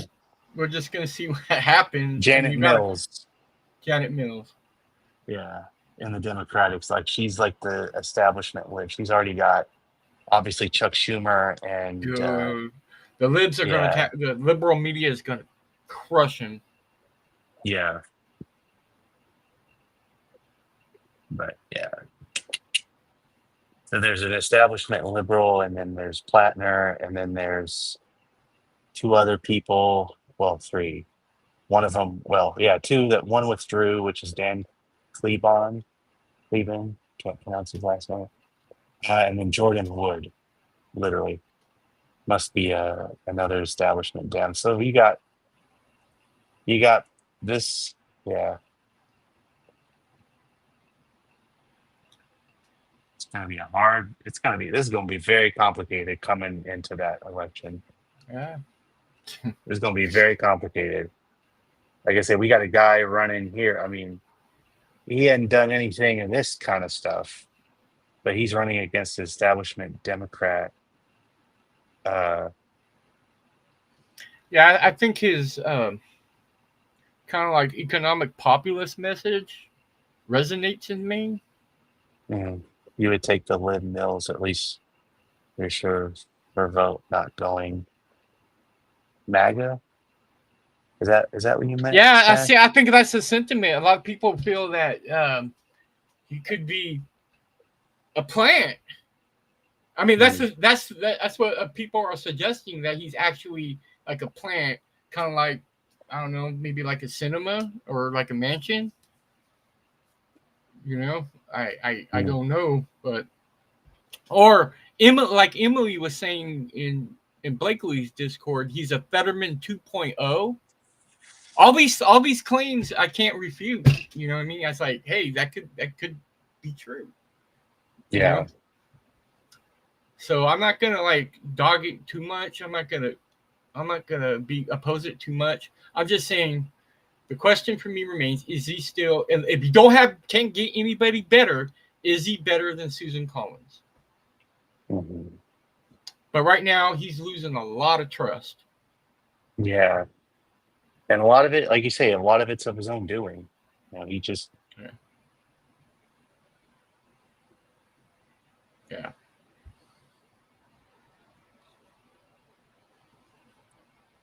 and this is why I will never I mean all of this essentially is one of the reasons why I will never run for office. Not that I have like any skeletons in my closet or anything like that. It's just you got to be careful. His messages were good until I watched this interview, and then I realized he's a sidestepper. He knows how to answer to avoid further questionability. He's better than any politician. They all lie, but they're not as good at it as this motherfucker. Yeah. No, I understand people's sentiments. I'm not gonna Yeah. oppose it. You know what I mean? Right. Yeah, this is all good stuff for him. So I've been keeping aware of what's going on in there's a district race in Kansas City in the third, no, not the third, sorry, the fifth district. Although we may have been we're probably going to there's like a realignment vote, a redistricting vote. And where? So in Missouri. Missouri? Okay, because I heard Yeah. about the Louisiana one, but I haven't heard like a final ruling on it yet. Somebody in chat blocked. Let's see. Actually, I think I can do this myself.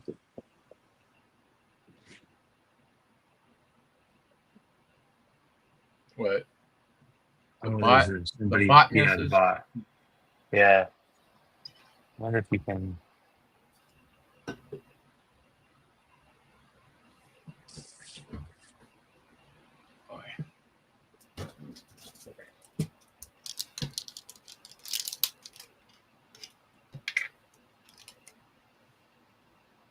Oh, you got him? Oh, thank you, Smash. Thank you so much. I appreciate it. It happens all the time on Twitch, especially with us being mods. I mean, you always got somebody coming in. But yeah, there's like a district in the fifth district here in Missouri, and so there's an election coming up in a year. I think a year from now. And let me see. Is he the person? So he's running for Congress. Let me just wait.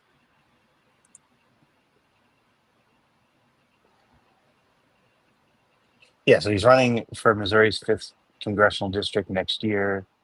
he's like a former radio host, and he was like he worked for as a general manager for the Royals, and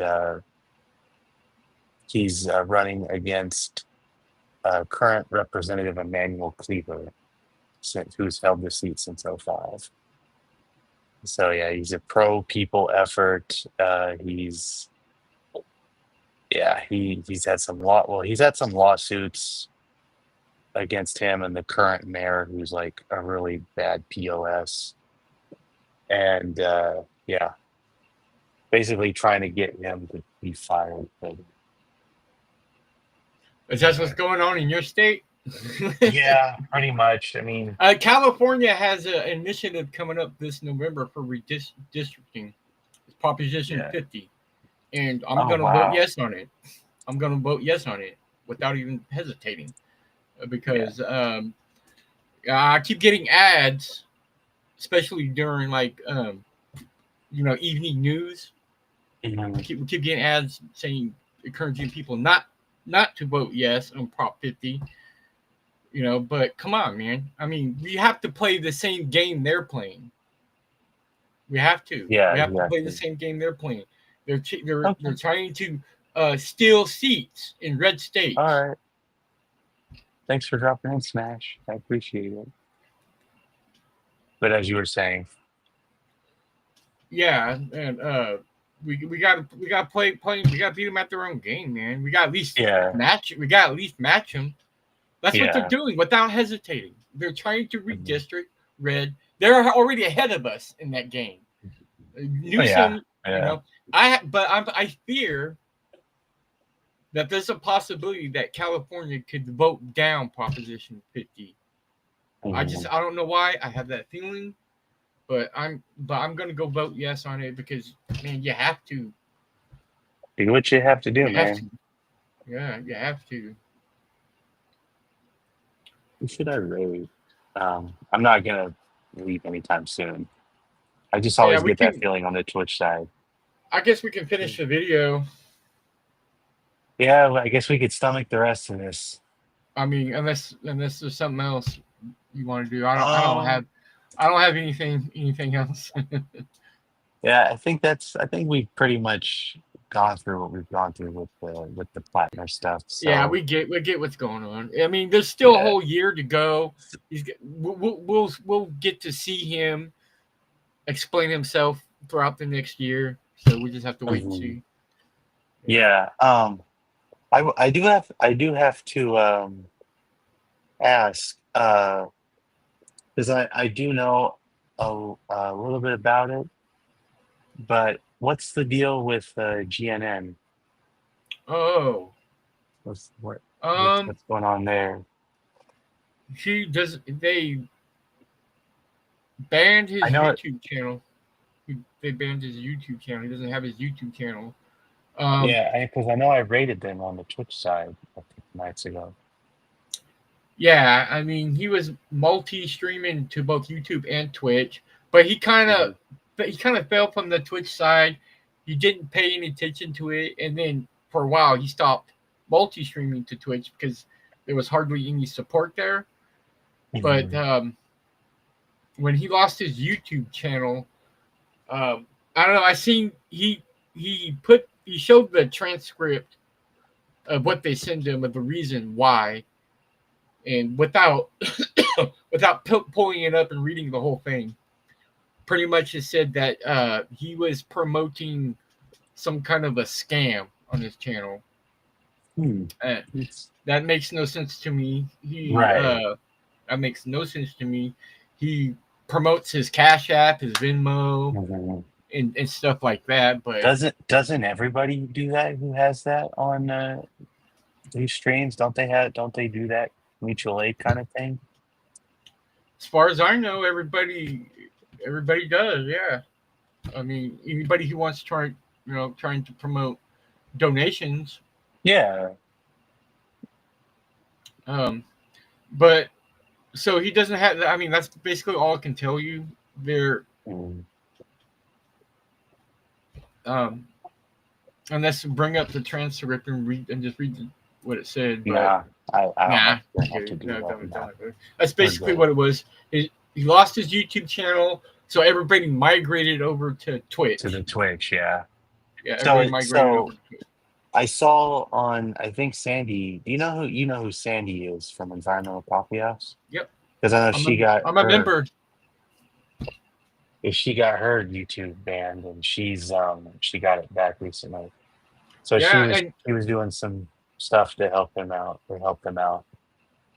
Yeah, and he's trying to do like a petition on Twitter, which I haven't done yet. Every time I try to go to Twitter, I cannot remember how to log in on Twitter. You know, and I don't care about Twitter. Neither do I. I mean, I still have it because I just scroll. I just work. That's all I do. Yeah. I just scroll and see what everyone's talking about, and if something catches my eye, I tend to engage. But very, very rarely do I. But that's what he's doing, trying to get his channel back. He might be successful. I don't know. I didn't think Sandy was going to get his channel back. You know, I mean, yeah, it took Sandy. I'm being honest. Months. You know, but she got it back, so it's a possibility. And Yeah. but the big thing is that, you know, people like there's a lot of people that rely on streaming as revenue. Exactly. And he was trying to he has to rely on it. And YouTube, when YouTube cut him off, they cut off his payment. Yep. So and that hurts. It fucking sucks. Yeah, because now he has to like figure out what the hell, how am I going to be able to make rent this month, or how am I going to be able to put food on the table? You know, it's just those things. It's those things that you have to think about. Yeah, exactly. It's a hell of a thing. Yeah. Literally. And we do this for a living, and we're not all trying to be Hassan. Like, that's the honest truth. Right. We're not all trying to be like, we're not trying to get like big money famous or anything like that. At least I'm not. My goal here is just to be a part of the conversation and have my voice heard and build a community amongst other things and make sure it's positive. Yep. And I know you do that the same. Yeah, and I know the same with your music. Yeah, I mean, I don't know. I mean, even if I was monetized, I probably wouldn't enable monetization because, you know, but I'm not going to deny.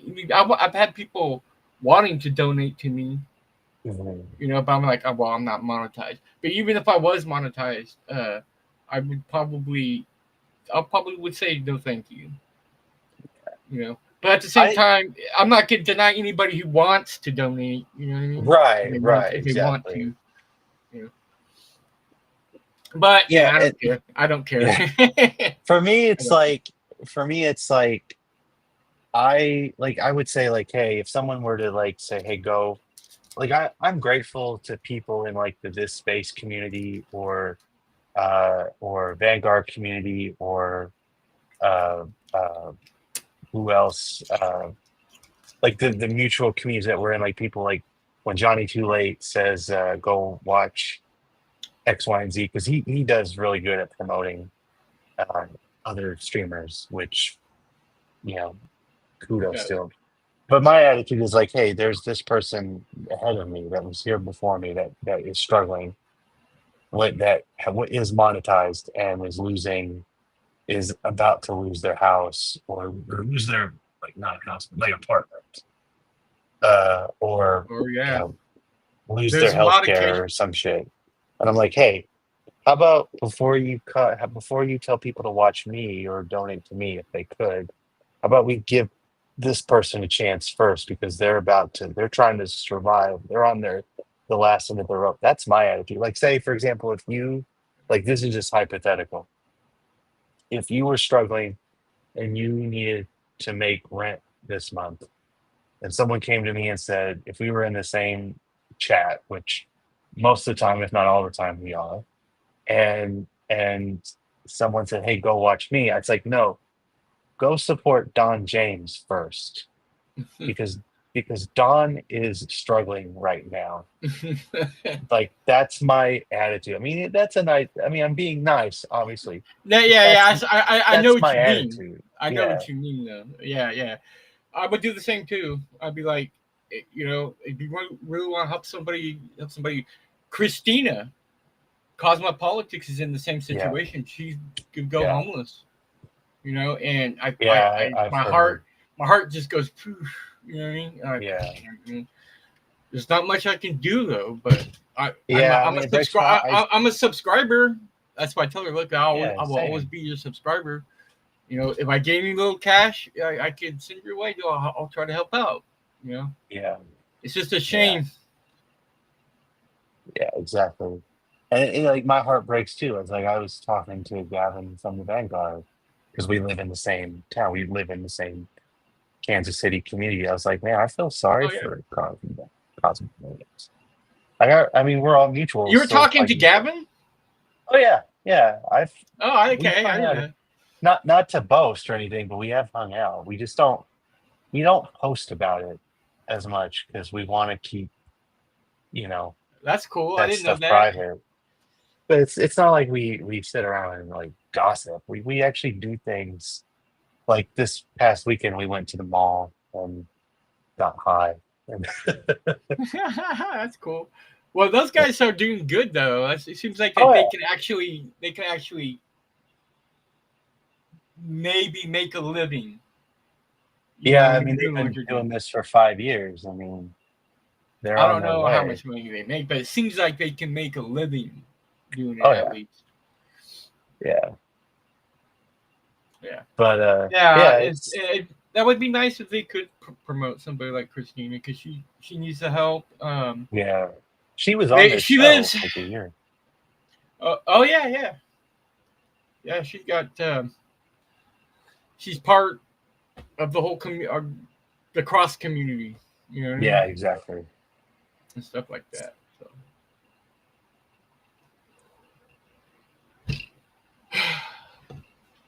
So what do you got planned for the rest of the day? Um, We're like 2 hours into a stream, which is like the longest I've ever done.